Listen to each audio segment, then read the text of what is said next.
This is Rachel Morgan. I'm reading my poem, Cicada Season.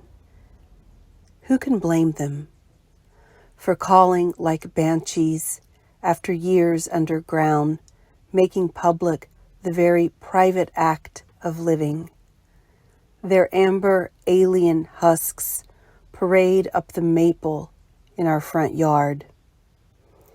You help with dinner, where I teach you to hold a knife by teaching you not to hold a knife. But you insist. So shape one hand like a claw, the other rocks a knife whose blade never leaves the board. Occlusion must be painful, a split straight down the rigor mortis shell. The first time you anything, I hover, ready to staunch the bleeding or secure the blade.